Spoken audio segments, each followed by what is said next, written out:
Jail camp के बारे उपाध्यक्ष देवेंद्रनाथ महतो जी अपनी टीम के साथ आए हुए हैं। पद्मश्री से सम्मानित हमारे महावीर नायक दादा को सम्मानित करने के लिए, और दादा से कुछ बातचीत करेंगे हम लोग। दादा, कैसा लग रहा है आपको सम्मानित होके पद्मश्री का? ये तो संयोग है कि आप लोग का मैंने इस तरह का भेंट होने का मैंने हमको एक मौका लगा है और बात करने का।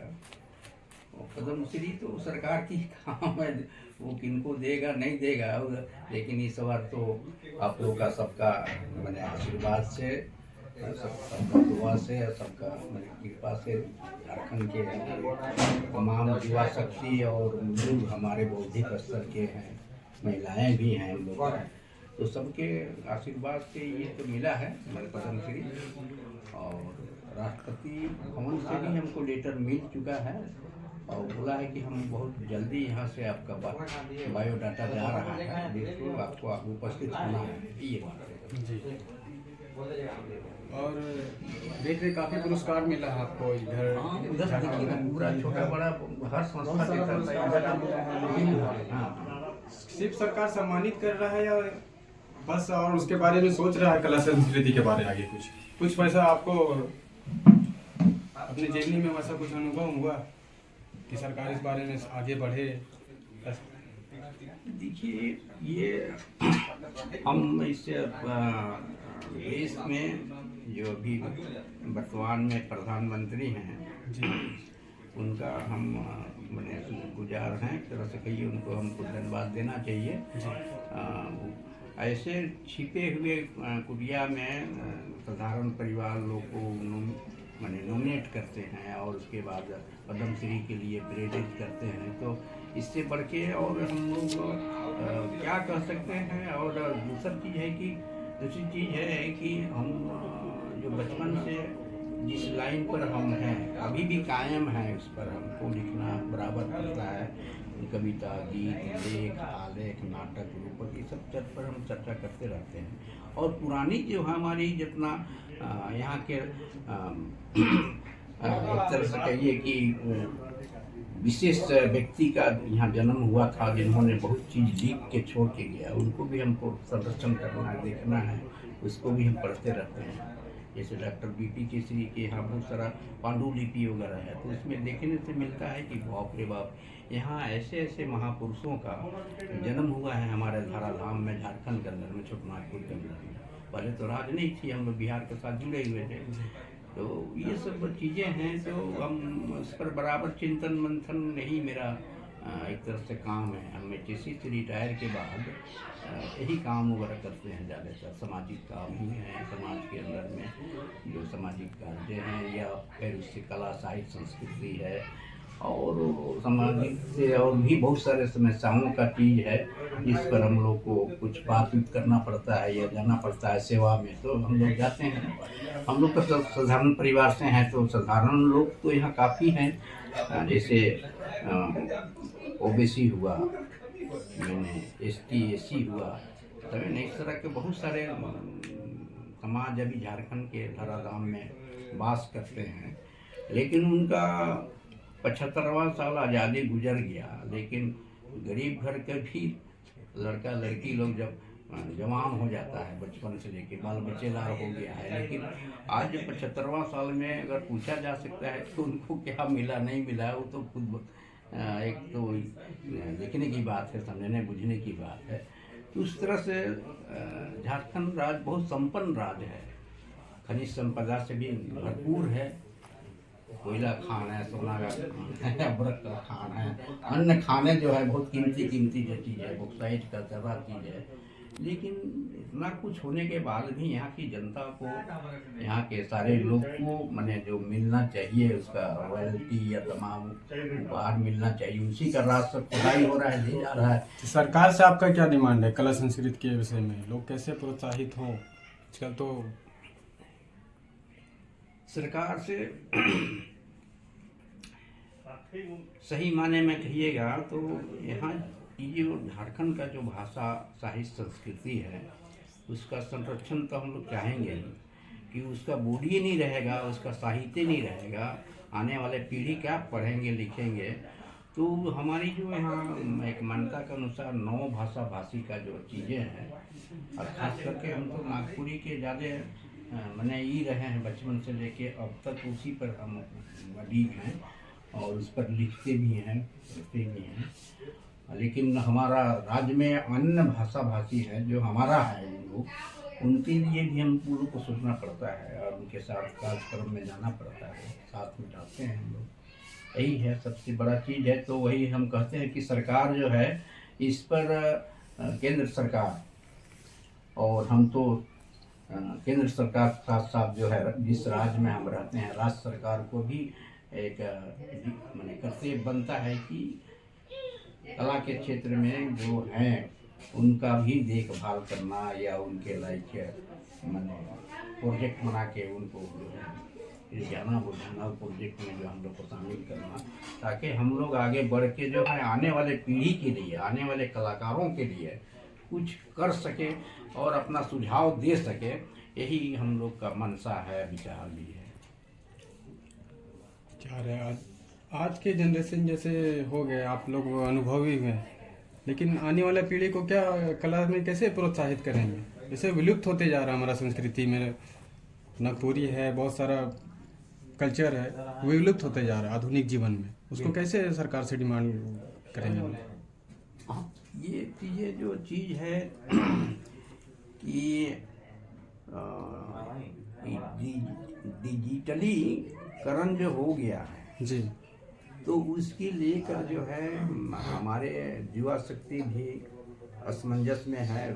सबके हाथ में मोबाइल देखने को मिलता है और उस पर वो लोग गाइड होते हैं, कहीं कि उसमें सारे चैनल उसमें है, सारे प्रिंट आता है और इतना तरह का प्रिंट मीडिया में भी वो लोग देखता है, सिनेमा वगैरह, और चैनल में भी देखता है। तो इस तरह से गार्जियन का हम लोग का भी जो रूपरेखा है उनके बीच में जाने का आने का, तो हम लोग भी उसी तरह का चीज़ से हम लोग भी उनके बीच में जाना चाहते हैं और उनका विकास के लिए हम लोग काम करना चाहते हैं कि वो कंप्यूटर का माने ये अच्छा ज्ञान रखे समय ना, और तब आधुनिक युग में जो है वो जो है यहाँ की सारे काम को जो है कर सकता है। लेकिन उसके लिए कोई स्पेशली हम लोग का अलग से जो है कलाकारों का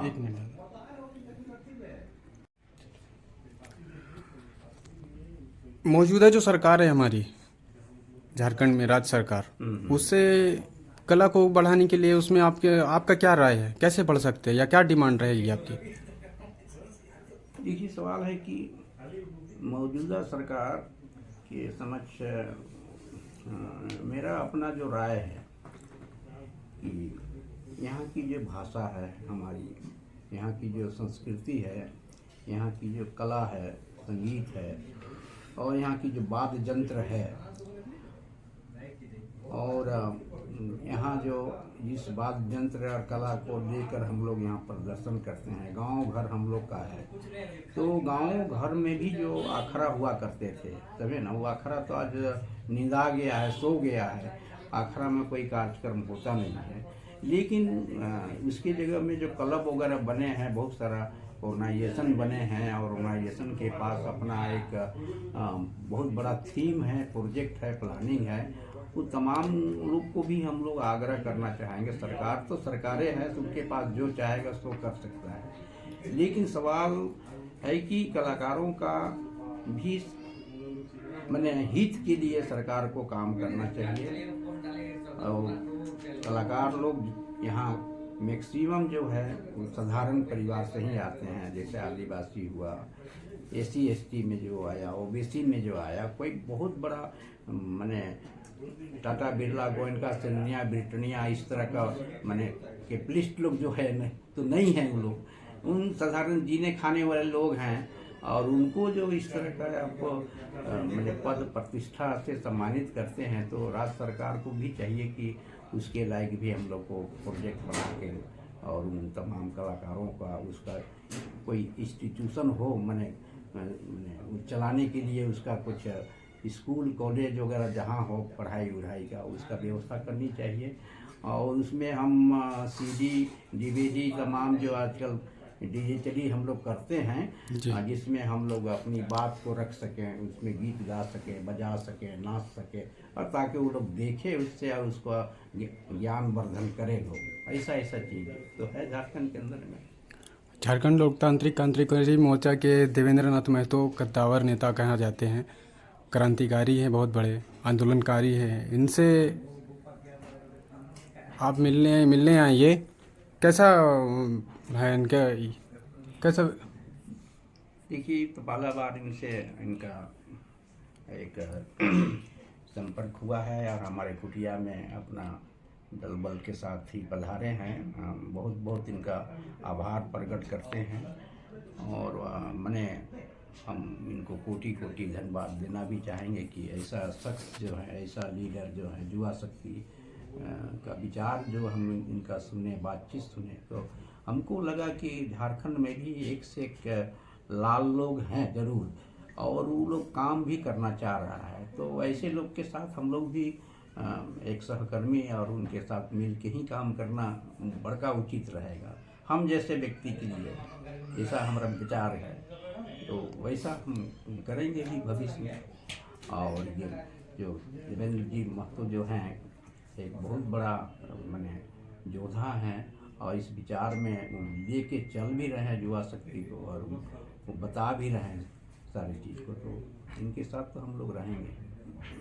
देवेंद्र जी, कला संस्कृति के बारे में आपसे बेहतर तो कोई जान नहीं सकता है, इतना आंदोलन किए हैं इस विषय में, इसके बारे में आप क्या करना चाहिए, कैसे सरकार से मनवाइएगा, क्या करना चाहिए? ऐसा नहीं, हम लोग सीख रहे हैं अभी, और विशेष रूप से हम जिस अभिभावक के सामने हैं, हम लोग बहुत छोटा है पहली बात। और आज हमारे झारखंड प्रदेश के लिए गर्व की बात है कि 2025 में पद्मश्री सम्मान के लिए हमारे जो संपूर्ण जीवन कला संस्कृति साहित्य के लिए न्योछावर कर दिए, ऐसे हमारे प्रेरणा स्रोत, हमारे अभिभावक आदरणीय सम्मानित श्री महावीर नायक जी को पद्मश्री के लिए नाम चयनित हुआ है। आज पूरे राज्य हर्ष कर रहे हैं, और इसी कड़ी में हम लोग मुलाकात के लिए आए और लंबी बातें हुई कला संस्कृति साहित्य के क्षेत्र में। इनका जीवन का संघर्ष, इनका जीवन का समर्पण भावना से हम लोग को भी बहुत हौसला मिला, प्रेरणा मिला। आपको हम बताना चाहेंगे कि इन्होंने मैंने लगभग इनका 83 साल उम्र हो रहा है, उसके बावजूद आप सामने देखिए इनका अभी भी हेल्थ, इनका फिट, और दूसरी बात पिछले 60 सालों से समर्पित भावना से कर रहे हैं। अद्भुत अकल्पनीय काम किए हैं कि 500 से ज़्यादा गीत, रूपक, नाटक का अपना रचना किए हैं, अन्य लेख का, कविता का, मैंने हर फील्ड में इनका, मैंने कला संस्कृति में इनका अद्भुत ही इनका क्षमता है, इनका गुण है, इसका साथ शब्दों में बखान नहीं किया जा सकता है। जो विलुप्त हो चुके ऐसे ऐसे 1000 से ज़्यादा गीतों का संग्रह किया है इन्होंने, तो ये हमारे आने वाले पीढ़ी के लिए बहुत बड़े प्रेरणा स्रोत हैं। लेकिन आज इतने महान समर्पित हमारे अभिभावक से मिलकर के कई बातें आई, जो आज हमको भी बहुत अफसोस लग रहा है कि राज्य के अंदर ऐसे होनहार, जैसे कि यह माटी ही हमारा अजीब है, इस झारखंड का माटी, जिस प्रकार अनेक वीर महान आंदोलनकारियों को, वीर पुरुषों को जन्म दिया, जैसे बिरसा मुंडा, सिद्धू कानू, नीलांबर पीतांबर, फूलो झानो, चांद भैरव, ऐसे अनेक महान पुरुषों को जन्म दिया। उसी प्रकार अनेक सांस्कृतिक महान अनुभवों को भी जन्म दिए हैं। उसमें से जैसे सामने में है हमारे, ऐसे और अनेक नाम हैं, जैसे खिलाड़ियों को भी जन्म दिए। लेकिन बात है कि एक बहुत बड़ा नाम मिला, सम्मान मिला, पद्मश्री, लेकिन इनके साथ साथ सरकार को ये भी ध्यान रखना होगा, जो नहीं हो पा रहा है, कि कुछ सुविधा भी उपलब्ध कराया जाए। क्योंकि आज राज्य के आइकॉन बन गए, सबके प्रेरणा स्रोत बन गए, पूरे राज्य के लोग का एक उम्मीद है कि हर कार्यक्रम में आवे, मार्गदर्शन करें, आशीर्वाद दें। लेकिन इनको आने जाने का व्यवस्था में सुविधा उपलब्ध होना चाहिए, रहने का सुविधा उपलब्ध होना चाहिए, इनका परिवार का पढ़ाई लिखाई हॉस्पिटल फैसिलिटी, इस तरीके का एक राज्य सरकार की तरफ से, केंद्र सरकार की तरफ से इनका जिम्मेवारी इस तरीके से, जिनको भी कला संस्कृति में जो विशेष रूप से जिनका नाम चयनित हो चुका है उनको तो होना चाहिए, जो अभी तक नहीं हो पा रहा है, ये हमको अफसोस लगता है। इसके अलावा आज देख रहे हैं कि हमारा जो झारखंड प्रदेश है यह कल्चरल आइडेंटिटी स्टेट है। हर स्टेट का एक पहचान होता है, कोई राज्य का धार्मिक पहचान है, कोई राज्य का भाषाई पहचान है। तो हमारा ये जो झारखंड है यह कल्चरल आइडेंटिटी स्टेट है। यहाँ हर कोई मांदर का थाप में झूमते हैं, जोड़ हाथ का नाच से गाते हैं। यहाँ चाहे वो हिंदू हो, मुसलमान हो, सिख हो, ईसाई हो, सभी धर्म के लोग अगर एक साथ आते हैं तो वो हमारा यहाँ का संस्कृति पर, और हमारा संस्कृति एक दूसरे को पकड़ करके, जैसे जोड़ हाथ जो नाचते हैं हम लोग, तो एक का हाथ एक दूसरे को पकड़ते हैं, मतलब एक दूसरे को लेके चलने वाला हमारा संस्कृति है और हम लोग का पहचान यही है। तो संस्कृति को बढ़ावा के लिए, संस्कृति को पहचान के लिए यहाँ का कलाकारों का आज भविष्य, यहाँ का कला के क्षेत्र में काम करने वालों के लिए विशेष बजट नहीं है, विशेष सब्सिडी नहीं है, उन कलाकारों का परिवार का के लिए विशेष रूप से कोई सुविधा नहीं है। तो ये सब चीज़ों पे सरकार को काम करने की आवश्यकता है, क्योंकि जिस प्रकार ये मनुष्य का सबसे महत्वपूर्ण आत्मा है, आत्मा के बिना हमारा शरीर कुछ नहीं है, उसी प्रकार ये समाज के लिए, इस राज्य के लिए हमारा संस्कृति का महत्व है। आत्मा के समान, शरीर का आत्मा के समान हमारा संस्कृति का महत्व है। इसीलिए संस्कृति को बढ़ावा के लिए तमाम कार्य को करना चाहिए, यही हम कहेंगे और इसको लेकर के हम लोग पहल करेंगे। आज निर्णय भी हुआ कि एक सामूहिक बैठक होगा, संगोष्ठी होगा, जिसमें राज्य के तमाम महान कलाकार लोग शामिल होंगे और उस दिन एक ड्राफ्टिंग तैयार होगा कि यहाँ का सांस्कृतिक अखड़ा का, यहाँ का भाषा, संस्कृति, साहित्य का कैसे संरक्षण होगा, और उस ड्राफ्ट को सरकार को पालन करने के लिए उस पर पहल किया जाएगा और इन रिजल्ट वो धरातल पे आना चाहिए। इस पर काम करने का हम लोग आज चर्चा भी किए और हम बहुत गर्व महसूस कर रहे हैं कि आज हम ऐसे महान अनुभवी लोगों से बैठने का अवसर मिला, बहुत ज्ञान मिला। और चूँकि हम लोग ऐसे ही झारखंडियों को हम लोग अभिभावक भी मानते हैं और यही लोग के मार्गदर्शन से हम लोग एक बेहतर सुंदर झारखंड को सजाने का हम लोग काम करेंगे। जैसे कि आजकल खिलाड़ियों को मिल रहा है प्रोत्साहन, जमीन वगैरह, तो कलाकारों को क्यों नहीं मिल रहा है? नहीं, उसी पर तो हम लोग एक संगोष्ठी करने का बात कहें, सिर्फ जमीन का ही बात नहीं है, क्योंकि आजकल के कलाकार को छोटा सा बात कहें तो उनके पास एक वाद्य यंत्र भी नहीं है और उनको भी खरीदने के लिए उनके पास दिक्कत है। उसके अंदर गुण है, वो चाहते हैं संस्कृति का प्रचार प्रसार करना, लेकिन उसके पास जो है कि वो व्यवस्था नहीं मिल पा रहा है। एकदम छोटा सा बात बता रहे हैं। अच्छा, कई महान सांस्कृतिक प्रेमी हैं और कलाकार हैं। अच्छा, कला से लोग कहते हैं, कला आज के आधुनिक दुनिया में कला का महत्व चेंज हो गया, मतलब सोचने का क्षमता चेंज है। जैसे रील्स है, लोग नाचते हैं, गाते हैं, उसको लोग कला बोल रहे हैं, और ये कला नहीं, इसको देखिए समझना होगा, क्योंकि बदलाव तो संसार का नियम है जी, और बदलाव हर चीज में हुआ है, सिर्फ संस्कृति में ही नहीं, खान पान में भी बदलाव हुआ है, जीवन यापन में भी बदलाव हुआ है, सब चीज में बदलाव हुआ है। हम बदलाव का विरोधी नहीं है, नहीं हम बदलाव को के लिए हम कुछ विशेष टिप्पणी देना चाहते हैं, लेकिन हमारा जो मूल पहचान है उसको संरक्षण करने के लिए यहाँ के लोगों को सजग होना होगा, एकजुट होना होगा, और इसमें सरकार को प्रोत्साहन होगा, करना होगा। इसके लिए एक ही रास्ता हमको सबसे ज़्यादा समझ में आता है कि यहाँ का कला संस्कृति को रोजगार से जोड़ना, तभी जा कर के लोग, अगर कितनों रील चले, कितनों व्यू आए, अगर यहाँ आपको डॉक्टर बनना है, IAS बनना है, IPS बनना है, पुलिस बनना है, मास्टर बनना है, टीचर बनना है, कर्मचारी बनना है, तो आपको यहाँ का भाषा, संस्कृति, रीति रिवाज का एक पेपर होगा जिसको पास करना अनिवार्य होगा।